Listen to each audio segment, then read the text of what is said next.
Hello and welcome to everything you need to know about the CONCACAF Nations League ahead of the 2022-2023 draw.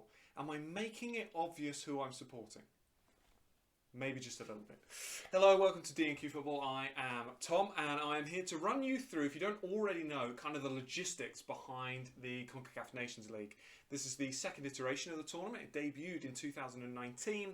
Also takes place in the UEFA European region as well. But we are all about the CONCACAF Nations League. And we're all about, actually, to be honest, we're all about Leagues B and League C. I will run through the whole tournament as it works, but there's going to be a lot more concentration on Leagues B and League C. And then I'm going to chat a little bit at the end about the live stream coming up for the draw.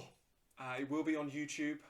Obviously, as I always say, I recommend that you have two tabs open. One where you watch the draw and the other where you listen to me talking about the draw and what that might mean for the teams. So let's get straight into it. So the Nations League, I love it as a tournament. So it kind of plugs the gap really between like major tournaments and international friendlies, because it's important without being like the be all and end all. It's not as important as World Cup qualifiers. It's not as important as the Gold Cup, but it is an entry point into the Gold Cup, which is a really, really cool addition that CONCACAF has. And in UEFA, it's similar with the Euros, but not quite in the same way. So the 41 competitive nations in this region, I believe it's 41, pretty sure. Whenever I do this, I always then panic and think that I've got stuff wrong.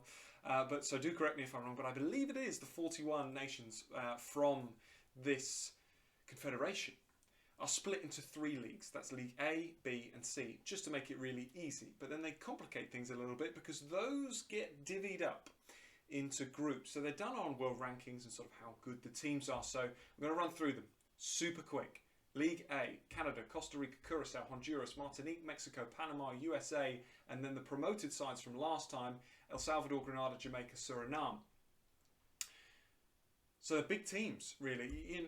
You pretty much look at that and go, yeah, that feels about right. You've got Jamaica, El Salvador, USA, Panama, Mexico, Honduras, and Canada, of course. So who's the eighth? Who's the eighth in the octagonal that I've missed? Costa Rica, who of course got through. So they're there as well. So that you've got the 8 sides from the octagonal. You've also got an additional 4 sides in that group as well. There's a few surprising ones. I suppose people may be a little bit surprised that Martinique are so good. Suriname, Grenada and Curacao. So nothing that's, to me, unexpected. But to followers, non-followers of Minnow Nation football, it might surprise you, for example, that Suriname are now in League A. But they're a very, very good side. League B, there's the most teams in this group. So you've got Bermuda, Cuba, Haiti, Trinidad and Tobago, Antigua and Barbuda, Belize, Dominican Republic, French Guiana, Guyana, Montserrat, Nicaragua, St. Vincent and the Grenadines, Bahamas, Barbados, Guadeloupe and Guatemala. Those are the English pronunciations. I appreciate it's Guadalupe in certain places. And if I got French Guiana wrong, I sincerely apologise. But broadly speaking, you get what I mean. So there's the most amount of teams in that group. The sides that got relegated last time from League A were the ones mentioned at the top, which was Bermuda, Cuba, Haiti, and Trinidad. And the ones that got promoted was Bahamas, Barbados, Guadeloupe, and Guatemala. Now, League C, less teams, but still, pretty passionate. Well, the most passionate, arguably. The sides that got relegated from League B last time are Aruba, Dominica, St. Kitts and Nevis, and St. Lucia. And the remaining sides are Anguilla, Bonaire, British Virgin Islands, Cayman Islands, Puerto Rico, Saint Martin, Sint Maarten, Turks and Caicos Islands, and the US Virgin Islands. So again, the pronunciation will be wrong at some point in there, but please don't lambast me for it. So I sincerely apologise. No sides get relegated from League C because, of course, they are just the 3 leagues, but sides can get promoted. In League A, there are 4 groups of 3. Pretty simple, 12 teams, 4 groups of 3. So there's groups A, B, C and D. The teams that come top or second, the teams that come top go into the finals of the CONCACAF Nations League is kind of the most important thing. We're not really in that remit at D&Q Football. We're not really talking about that. We're talking about the Minnow Nations. In League A, you win it, you go into the latter stages as you do in Europe, things like that. If you come top 2, though, you go into the Gold Cup directly. So the 8 top teams will go into the Gold Cup. If you come 3rd in League A, you will get relegated but you will be into the preliminary qualifiers for the Gold Cup. In League B, if you win the group, not only do you get promoted to League A, you also qualify for the Gold Cup, which is absolutely massive. And we spoke about it on the Montserrat preview. It is a huge, huge thing for the Nations League and for sides. You know, there are some big teams in there. There's some big, big teams in that group, but four of those are going to go to the Gold Cup. So there are 4 groups of 4 in League B. It is the largest, grouping. So 16 teams, 4 groups of 4. Now the top team will go into the Gold Cup automatically.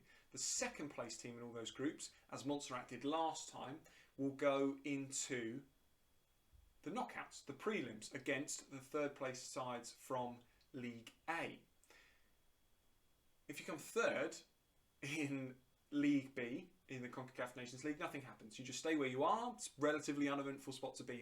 And if you come fourth, as Aruba, Dominica, St Kitts and Nevis and St Lucia did, you will go down to League C.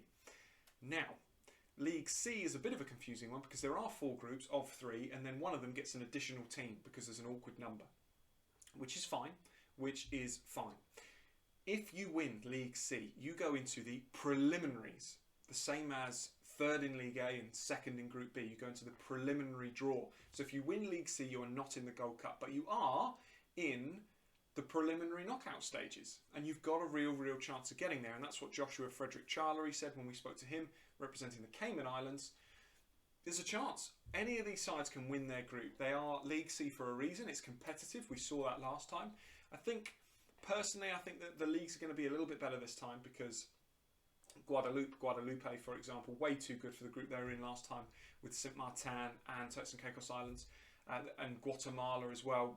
Both sides racking up 10-0 wins. It just wasn't right. It needed some time to balance it out, which is totally understandable. So I think that this will be a lot more competitive.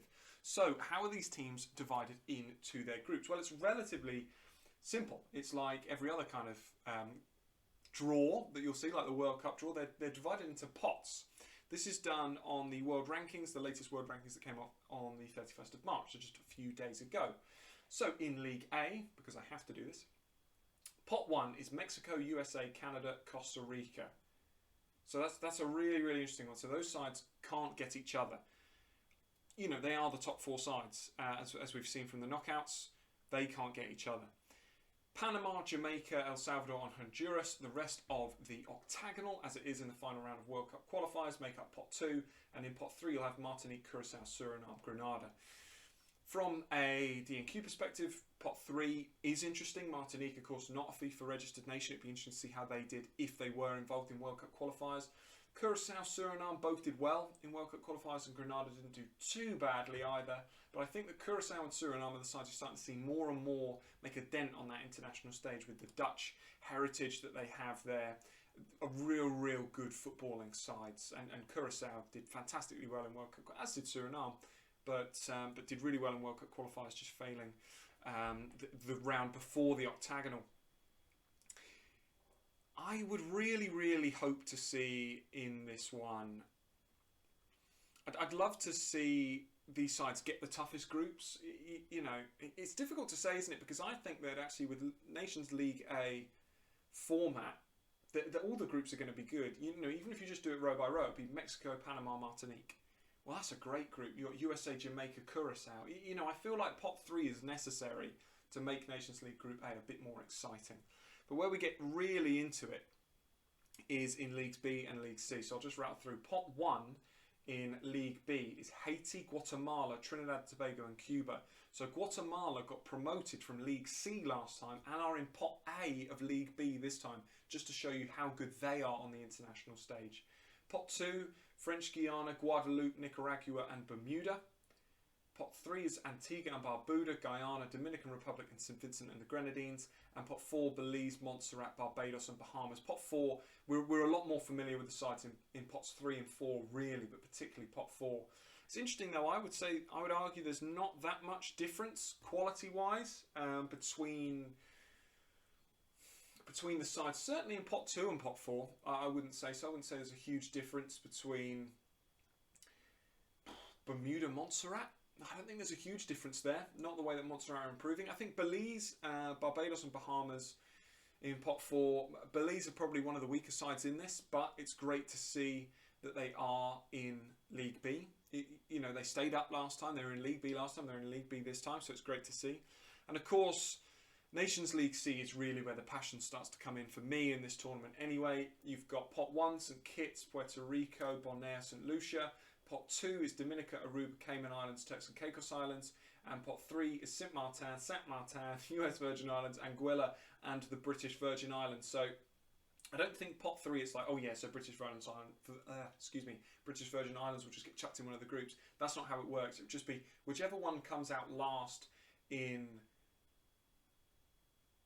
pot 3, sorry, the last team that will come out in pot 3 will just get bunged onto one of the 4 groups, probably Group A, the way it ends up being. I think that was certainly the case last time. So Group A has 4 teams. For me, obviously, you know, I'm donning the Turks and Caicos Islands shirt. I just got the flag. You know, I'd love to see Turks and Caicos Islands in the group with the extra team, because, you know, if you are in the group with the extra team, you've got 2 sides from pot 3. So more of a chance to win. It's more competitive. Turks and Caicos Islands did well last time. They beat Saint Martin twice. They lost to Guadeloupe twice. One of them was a close run affair. The other not so much. That was a 3-0 and a 10-0. But I just want the teams to be competitive. For me, if I were to look at an ideal Turks and Caicos Islands draw, so the slight slant on this video is obviously who I'm supporting. It would be St. Lucia, Turks and Caicos Islands, Anguilla, and the British Virgin Islands. I think that would be a really competitive and good group. I do want to see the British Virgin Islands in the same group as the Turks and Caicos Islands. The last time they played, I believe it was 2-2 in the Nations League qualifiers all that time ago, and I think that that would be a really, really good game. So that's how it works. The draw will be taking place at 7 p.m. in Miami tonight on the 4th of April. For me in the UK, it will be midnight on the 5th. So because I'm 5 hours ahead. So I will be doing a live watch along. So as they're doing the draws, it will take a while, I'm sure. I probably won't go to sleep until about 2 a.m. But do join us for that. So just click on, D&Q Football, subscribe to the channel, and then you'll be able to join us for the watch along as well, which will be great. It would be fantastic to have fans from all over the world join us for this one. I'm really, really looking forward to this. The Nations League is just an absolutely fantastic tournament. It's one of my favourite tournaments. Probably second to not a lot. So we will have coverage. It will obviously be slightly more difficult for D&Q Football to kind of keep up with some of this stuff because of the time difference and the fact that we'll be in the early hours of the morning when some of the games are taking place. But this is still one of the best places to find, well, it is the best place to find the Minnow Nation stuff. Definitely one of the best places to find out all about international football. Thanks, as always, for joining us, and we will, as ever, see you next time, but hopefully that next time is in just a matter of hours. Until then, thanks.